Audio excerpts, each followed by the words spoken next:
अस्सलाम वालेकुम दोस्तों, उम्मीद है आप सब खैरियत से होंगे। आप सबको खुशामदीद कहते हैं अपनी वीडियो में, जिसमें हम KC100 इंडेक्स के हवाले से थोड़ा सा रिव्यू करेंगे, उसको डिस्कस करेंगे कि मार्केट ने इस तरह से क्यों परफॉर्म किया, फिलहाल कौन से सेक्टर्स हैं जो कि अहमियत के हामिल हैं, और उसके बाद हम उन ओवर स्टॉक्स को देखेंगे जो कि अपने मेजर सपोर्ट जोन में जा रहे हैं, जहाँ पे बाइंग बनती है। हम उनको डिस्कस करेंगे, उनके बाइंग लेवल को डिस्कस करेंगे।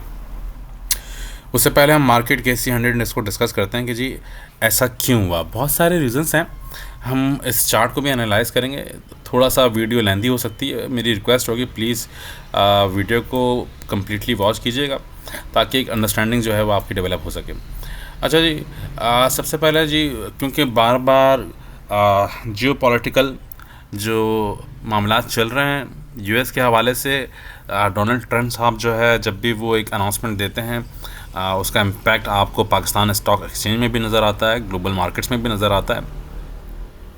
और एक रिसर्च के मुताबिक जी डोनाल्ड ट्रंप साहब जो हैं वो वाहिद प्रेसिडेंट हैं जो कि एक ऐसी शख्सियत बन चुके हैं जिनके जो वर्ड्स हैं उनके ऊपर ग्लोबल मार्केट्स जो हैं वो रिएक्ट करना शुरू कर देती हैं। तो रिसेंटली आप सबने देखा होगा जी, जो कशीदगी के माहौल हैं जो पॉलिटिकल्स में, तो उसकी वजह से मार्केट जो है अपना रिएक्शन दे रही है। सेकेंडली जो जितने भी ब्रोकर्स हैं उनकी तरफ से काफ़ी सेलिंग नज़र आ रही है, जिसका जवाब फिल वक्त तो मेरे पास नहीं है, लेकिन मैं अपना तज्जिया ज़रूर आपके साथ शेयर कर सकता हूँ कि जी ऐसा क्यों हो सकता है। बड़ी वजूहात इसकी ये सकती हैं कि जी जब से T+ सेटलमेंट आया है तब से ब्रोकर्स की तरफ से सेलिंग होती हुई नज़र आ रही है काफ़ी हद तक, और मज़ीद इसके ऊपर बहुत सारी बातें हैं वो हम डिस्कस कर सकते हैं, लेकिन वीडियो लंबी होगी। और उनमें से कुछ एक ऐसी बात भी है कि जी पाकिस्तान स्टॉक एक्सचेंज एक वाहिद ऐसी मार्केट है ग्लोबल जिसमें सर्टेनिटी बहुत कम है, ये अनसर्टेन रहती है। कोई आपको इल्म नहीं होता कि जी ये किस तरह से कब रिएक्शन देगी, क्योंकि लिमिटेड मार्केट है, लिमिटेड स्टॉक्स हैं।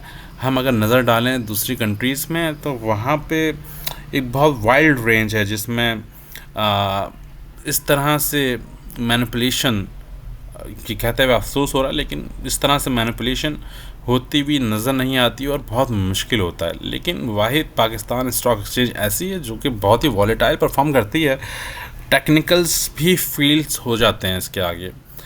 इसके दूसरे बरक्स हम ये कह सकते हैं कि जी बहुत सारे लोग कहते हैं कि जी प्लेयर्स रन करते हैं, तो रिसेंट डेज़ में तो ऐसा ही कुछ नज़र आया कि जी वाकई बिग प्लेयर्स जो हैं वो उसको चलाते हुए नज़र आ रहे हैं। तो ये सारे तज्जिया थे जो कि मैंने आपसे शेयर करे। अब हम KC100 इंडेक्स की परफॉर्मेंस के बारे में देख लेते हैं। आप देख सकते हैं कि जी कितनी शार्प रेड कैंडल्स यहाँ पे मौजूद हैं। मंडे को आपने भी देखा होगा 5000 अराउंड नेगेटिव, फिर उसके बाद ट्यूसडे को भी नेगेटिव रही, फिर उसके बाद जी वेडनेसडे को 5000 पॉजिटिव हो गई, फिर उसके बाद थर्सडे को मज़ीद नेगेटिव, और फिर उसके बाद लास्टली फ्राइडे को नेगेटिव, पॉजिटिव और फाइनली पॉजिटिव क्लोज़ किया। मेजर जितने भी इसके सपोर्ट लेवल्स थे वो ब्रेक करते हुए मार्केट अब नीचे आई है, और इस वक्त जो मार्केट है वो जहाँ पे मौजूद है वो भी एक क्रिटिकल एरिया ही है। और हम इसको देख सकते हैं कि जी अभी तक जब तक ये मार्केट इस लेवल के ऊपर है तब तक ये मार्केट थोड़ी सेफ नज़र आ रही है हमें, और वो लेवल जो है वो है 169 का। इसको मज़ीद हम थोड़ा सा और जूम कर लेते हैं ताकि आपको बेहतर नज़र आए, और लेवल को ड्रॉ कर लेते हैं। ठीक है जी, आप देखें कि प्रीवियसली मार्केट ने यहीं से रिजेक्शन ली, इस लेवल को फिर आगे जाकर रिस्पेक्ट भी किया, उसको भी हम डिस्कस करते हैं। यहाँ से रिजेक्शन के बाद मार्केट नीचे आई, दोबारा यहाँ पे आने की कोशिश की बिल्कुल मार्केट ने कि वो इस लेवल को ब्रेक कर सके, लेकिन उसके बाद अगेन आप देख सकते हैं कि जी शार्पली मार्केट नीचे आई और इसी लेवल के नीचे ट्रेड करती रही। फिर उसके बाद अगेन मार्केट ने इस लेवल को टैप करने की कोशिश की यहाँ पर, और उसके बाद फाइनली यहाँ से मार्केट ने जब इस लेवल को ब्रेक किया तो उसके बाद ये मार्केट ने अपना हाई बनाया जो कि 191 के अराउंड था, और उसके बाद अभी आप रिसेंटली देख सकते हैं मज़ीद जितने भी लेवल्स थे प्रीवियस सपोर्ट के, वो हम ऑलरेडी वीडियोस में डिस्कस कर चुके हैं। उनको ब्रेक करते हुए मार्केट नीचे की तरफ आई और इस वक्त मार्केट जब तक 169,000 के लेवल से ऊपर है तो ये ऑलमोस्ट सेफ कहलाएगी। और अगर हम इसको प्रीवियसली जितने भी ट्रेंड लाइन के थ्रू हम इसको अगर एनालाइज करें तो वहाँ से भी हमें एक आइडिया मिल सकता है कि जी ये मार्केट जो है वो कब बुलिश होना शुरू होगी। वो मैं यहाँ पे आपके लिए ड्रॉ कर लेता हूँ और उसको भी हम डिस्कस कर लेते हैं। ठीक है जी, अब आप देख सकते हैं, मैं इसको जूम कर लेता हूँ आपके लिए कि मार्केट ने हमेशा इस ट्रेंड लाइन को भी रिस्पेक्ट किया है। आप देख सकते हैं यहाँ से मार्केट स्टार्ट हुई, ठीक है जी, जो कि कोई नवंबर 2024 थी। मार्केट ने यहाँ पे इसको रिस्पेक्ट दिया, इसी के ऊपर सपोर्ट बनाया, इसी को ब्रेक किया और फिर उसके बाद आगे भी आप देख सकते हैं कि जी जब दोबारा अगेन इस लेवल के ऊपर आई ट्रेंड लाइन के, यहाँ दोनों जगह पे, इन दोनों जगह पे इसी को उसने टैप किया, इसी पे सपोर्ट लिया। फिर इसके बाद आगे भी आप देख सकते हैं यहाँ पर यहीं से सपोर्ट लिया, यहाँ तक आने की कोशिश की गई। मज़ीद आगे देख लेते हैं और फाइनली इस लेवल को यहाँ पे ब्रेक डाउन हो गया। तो जब मार्केट प्राइस इस लेवल के ऊपर जाके सस्टेन करेगी तब एक बुलिश मोमेंटम नज़र आएगा। फिल वक्त मार्केट अगेन बहुत ही वॉलेटाइल है, अनसर्टेन है, कोई प्रोडिक्शन, कोई टेक्निकल्स कुछ कह नहीं सकते जिस तरह से रिसेंट परफॉर्मेंस रही है मार्केट की। एक लेवल हमने आपको बता दिया कि 169 से जब तक ऊपर है सेफ कह सकते हैं और उम्मीद यही है कि मंडे को अच्छा परफॉर्म करेगी और उसके बाद जब वो मार्केट बुलिश में आपको नज़र आएगी अराउंड 175 के लेवल के ऊपर सस्टेन करेगी तो ये एक बुलिश होती हुई नज़र आएगी। अब हम बात करते हैं कि जी सेक्टर्स ने किस तरह से परफॉर्मेंस दी। सबसे पहले हम देखते हैं कि जी वो कौन से लेवल्स, वो कौन से सेक्टर्स हैं जो कि इस वक्त बिल्कुल परफॉर्म नहीं कर पा रहे। फाइनेंस में काफ़ी सारे बैंक्स नज़र आ रहे हैं जिसमें MCB है, BIPL है, SNBL है, BFL है। काफ़ी सारे फाइनेंस के जो स्टॉक्स हैं वो सब काफ़ी डेंजर जोन में हैं। प्रोसेस इंडस्ट्रीज़ में भी आप देख सकते हैं फातिमा, LCI, इसी तरह से consumer durables, non energy minerals, consumer non durables, transportation, utilities और सो ऑन, प्रोड्यूसर मैन्युफैक्चर। हमने वो स्टॉक देखने और उसके बाद हमने वो शेयर्स देखने जो कि इस वक्त परफॉर्मेंस दे सकते हैं और एक फ़ायदा दे सकते हैं। अच्छा जी, अब ये वो सेक्टर्स हैं जिसमें एनर्जी मिनरल्स OGDC फ्राइडे में अच्छा परफॉर्म किया, 2.38% अपने जितना बड़ा ये स्टॉक है उस तरह से तो परफॉर्मेंस नहीं है लेकिन मार्केट के लिहाज से इसे अच्छा ही कहेंगे। PPL है, मारी है, PSO है, पोल है, फाइनेंस में Meezan bank, national bank, ABL, Faisal bank, AKBL, लश्करी बैंक, बैंक ऑफ पंजाब, इसी तरह से कंज्यूमर नॉन ड्यूरेबल्स में PAKT, Nestle, COLG, Engro, non energy minerals में MLCF, DJKC, KOSC, health and technology में ग्लैक्सो, हेलियन, EGP, हाइनून और इसी तरह से ट्रांसपोर्ट में ट्रांसपोर्ट में भी हमारे पास स्टॉक मौजूद हैं, PIA और डिस्ट्रीब्यूशन में एयरलिंक। ये सेक्टर वाइज परफॉर्मेंस हो गई है।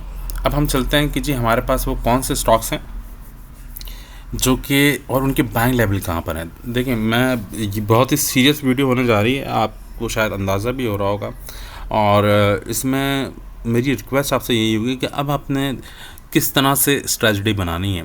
थोड़ी सी लेंथी वीडियो है, थोड़ी सी पॉजेस नज़र आ रहे हैं। आई नो कि जी लोग पसंद करते हैं कि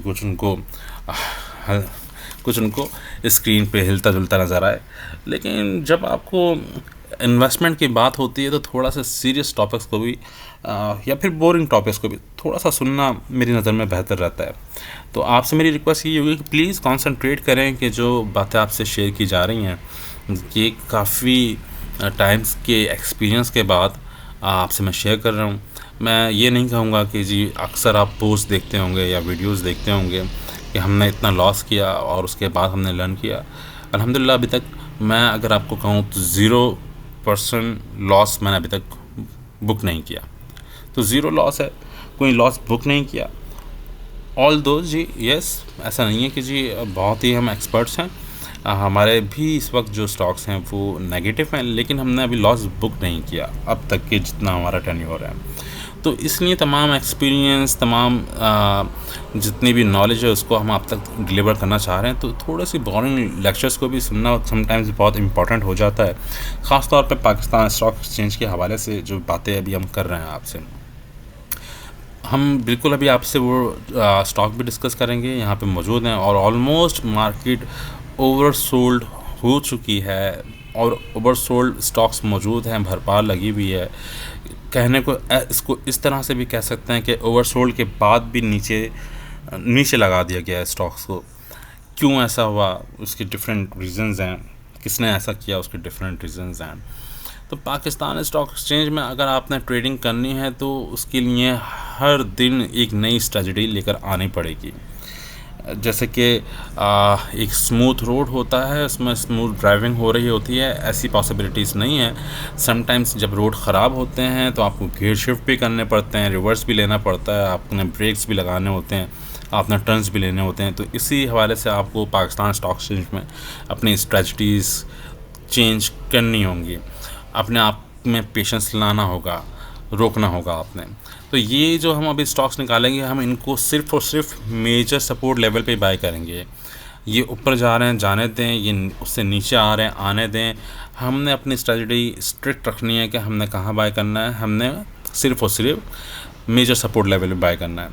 और एक रूल आप सबको पता है और ये सब कहते भी हैं और ये हकीकत भी है कि आप स्टॉक को सस्ते में बाय करते हो, इसलिए बाय करते हो ताकि जब वो महंगा हो बेच सकें। तो जब स्टॉक एक अपने लेवल पे हो, अगर ये स्टॉक इस लेवल पे था 195 पे, अगर किसी ने उसको बाय किया ये देखने के लिए कि जी इसका ब्रेकआउट करेगा, वो ऑलरेडी अपने सबसे इम्पोर्टेंट लेवल पे पहुंच चुका है, सबसे ज़्यादा प्राइस पे पहुंच चुका है। वहाँ बाइंग करना बेवकूफ़ी होती है, क्योंकि उसके बाद आपको नहीं पता कि क्या होगा। तो जब स्टॉक सस्ता हो, जैसे कि यहाँ पे था ये वाला स्टॉक फैक्टो सीमेंट अराउंड जी 97 के ऊपर, जब 97 पे बाइंग बनती है इसकी, आप अगर इसको 195 बाय कर रहे हैं तो फिर आपका लॉस ही है, आप फ़ायदे में नहीं होंगे।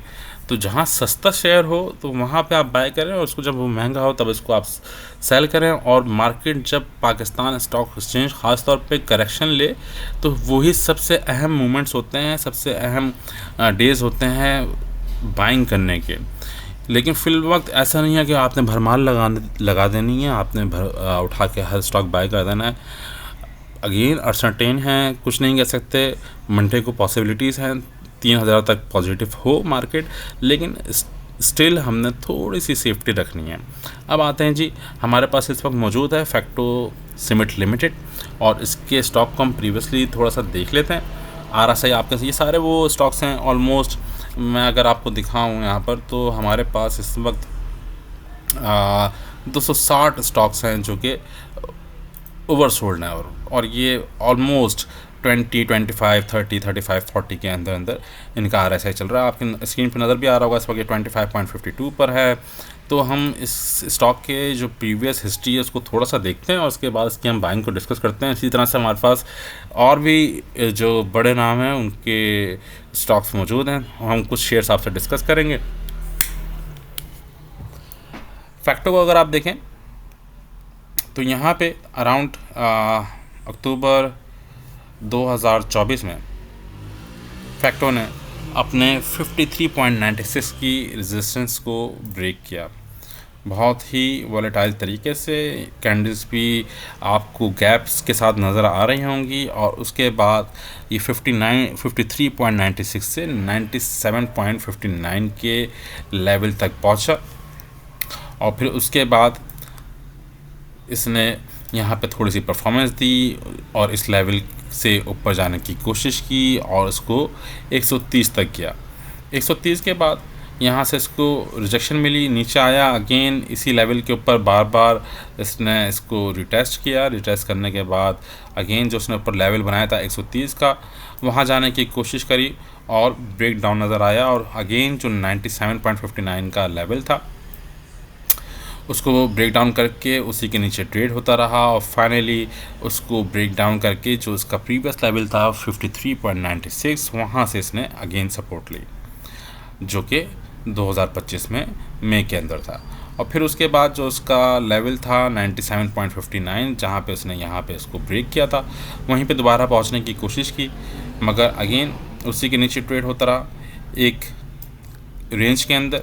फिर उसके बाद फाइनली इसको दोबारा टैप करने की कोशिश की, नाकामी रही। फिर उसके बाद इसने सितंबर 2025 में इस लेवल को 97.59 को ब्रेक किया, और उसके बाद कोशिश की कि जी जो उसका एक और लेवल था 130 का वहाँ पहुँच पाए, मगर अगेन पॉसिबल ना हो पाया, और दोबारा इसने नीचे की तरफ आना शुरू किया, और फिर 97.59 से दोबारा सपोर्ट ली, जो कि आप यहाँ देख सकते हैं। और फिर उसके बाद उसने 130 के लेवल को ब्रेक किया, और फिर उसके बाद 168 के लेवल को ब्रेक किया, और 195 तक इसने अपना हाई बनाया। वहाँ से रिजेक्शन के बाद ये दोबारा अपने 168 के लेवल पे आया, फिर उसके बाद 134 के लेवल पे आया, और फिर 130 में दोबारा एक सपोर्ट लेते हुए दोबारा ऊपर जाने की कोशिश की, 168 तक दोबारा किया, और फिर दोबारा 134 के लेवल पे आया, 168 के लेवल पे आया, और अब 134 और 130 के लेवल्स को ये ब्रेक डाउन कर चुका है, और अब ये मज़ीद नीचे आ रहा है। तो हम जो इसको बाय करेंगे, हम इसको बाय करेंगे 97.59 के ऊपर। तो आपने ये फैक्टो सीमेंट को 97.59 पे बाय करना है, और अगर किसी के पास ये ऑलरेडी मौजूद है, हाई प्राइस में मौजूद है, तो एवरेज भी करना चाह रहे हैं तो 97.59 पे आप एवरेज कीजिएगा। तो ये तो फैक्टो के हवाले से चार्ट एनालाइज हो गया। अब हम चलते हैं कि हमारे पास मज़ीद कौन से स्टॉक्स मौजूद हैं। आप देख सकते हैं कि जी ओवरसोल्ड में 260 स्टॉक्स मौजूद हैं। इसमें SRRI, वाईफाई, PPL ऑलरेडी हम डिस्कस कर चुके हैं एक वीडियो में, और इसके बाद AKDSL भी मौजूद है हमारे पास। और अगर हम PPL को दोबारा भी डिस्कस करें तो हम इसके लेवल को जो हम बाय करेंगे वो 207 के ऊपर बाय करेंगे। आपने 207 पे ही वेट करना है। यहाँ से भी अगर ये ऊपर जाता है जाने दे, कोई मसले की बात नहीं है, लेकिन ये दोबारा अगर जब भी आएगा इस लेवल के ऊपर 207 के ऊपर, तो हम इसको 207 पे बाय करेंगे।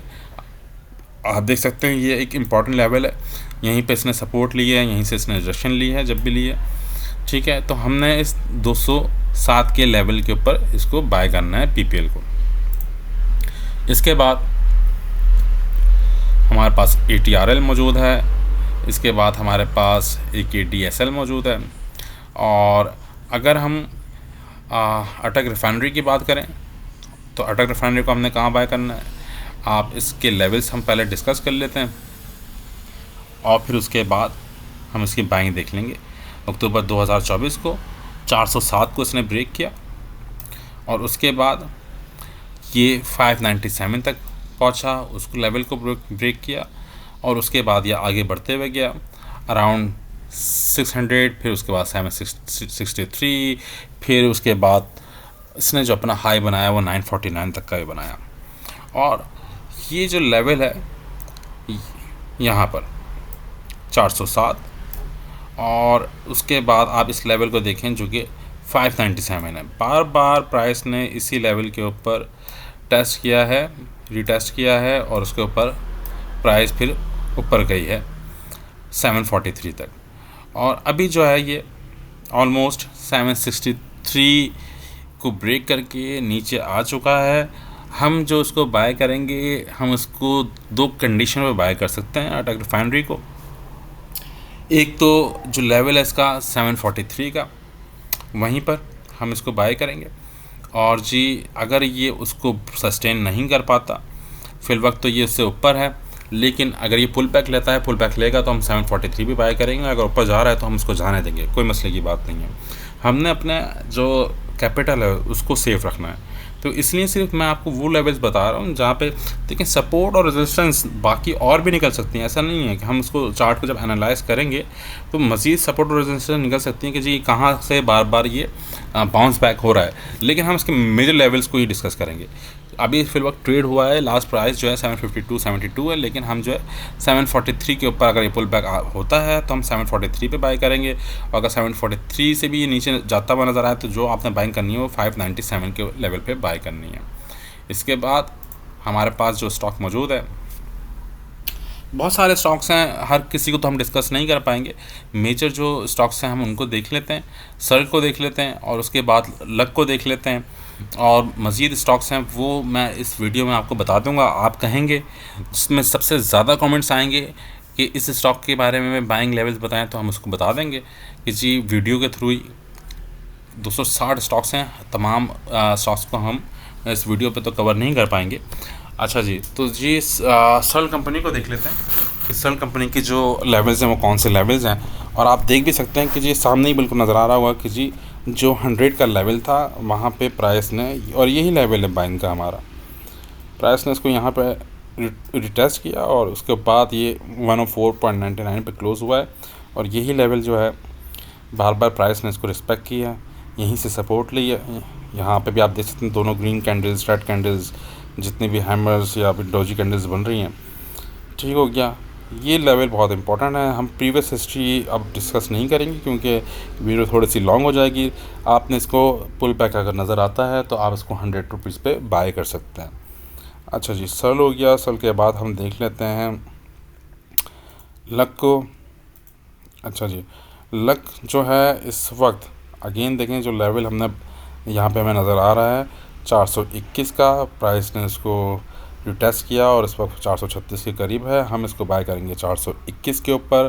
तो लक जो है आप अगेन यहाँ पे बार बार मैं आपसे यही डिस्कस करना चाह रहा हूँ कि आप इस लेवल को देखें, हमेशा प्राइस ने जो है इस लेवल को सपोर्ट किया, ठीक हो गया।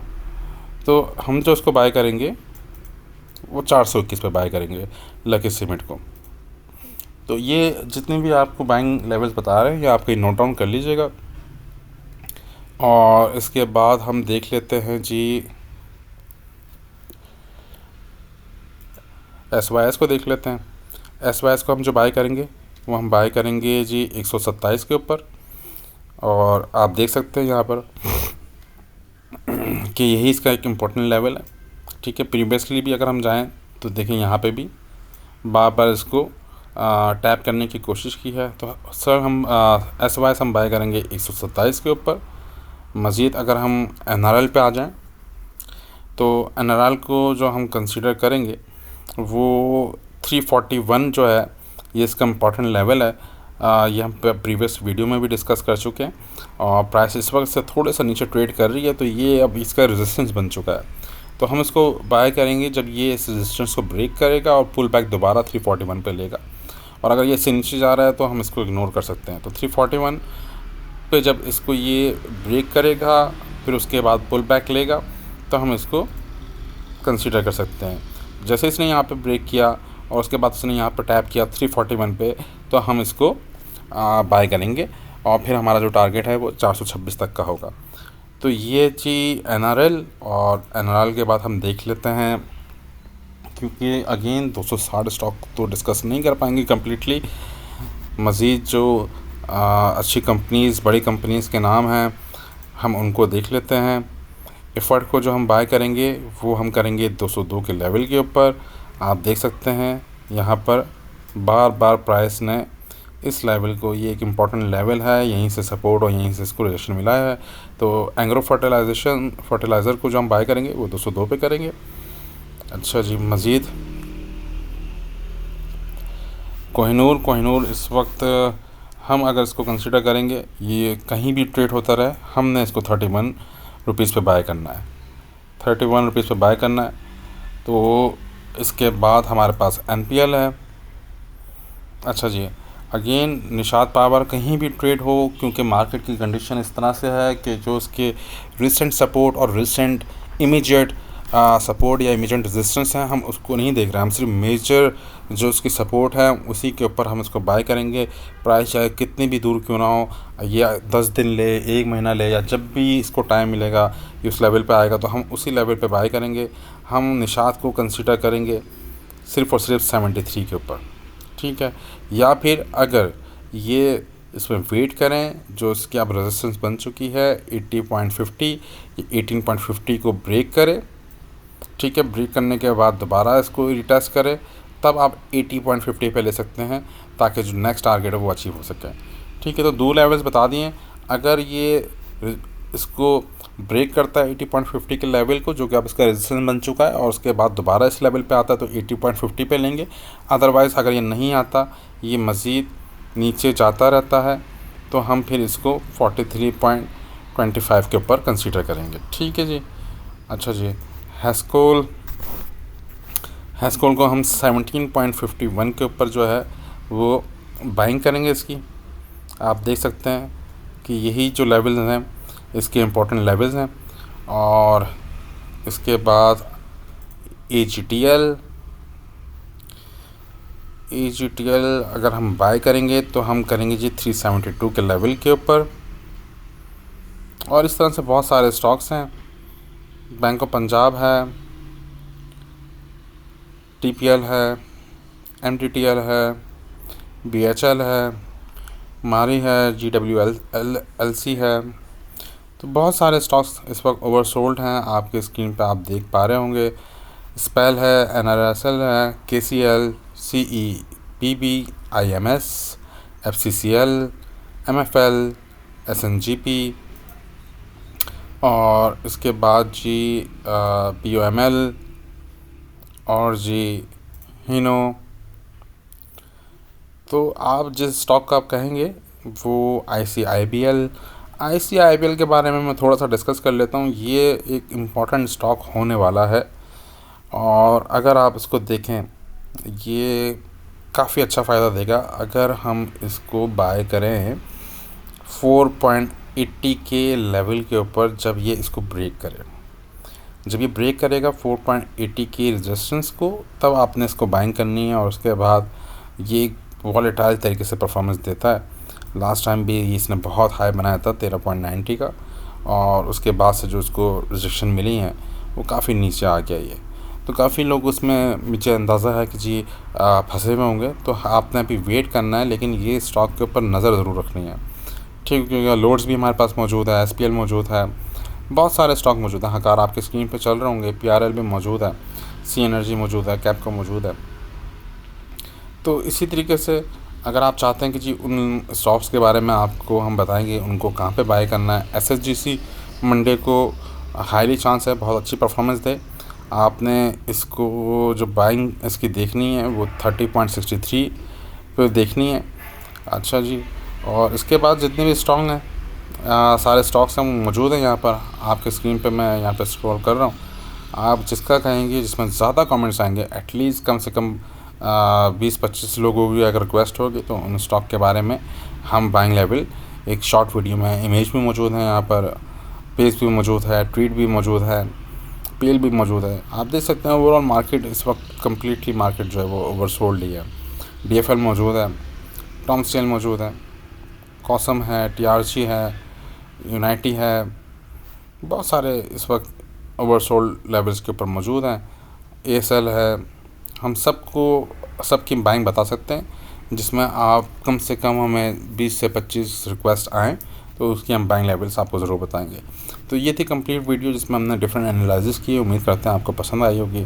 प्लीज़ अपने कमेंट्स से हमें बताइएगा, ज़्यादा से ज़्यादा शेयर कीजिएगा, चैनल को ज़्यादा से ज़्यादा सब्सक्राइब करें। बहुत से मिलेंगे एक और वीडियो में, तब तक ख्याल रखिएगा अपना। अल्लाह हाफ़िज़।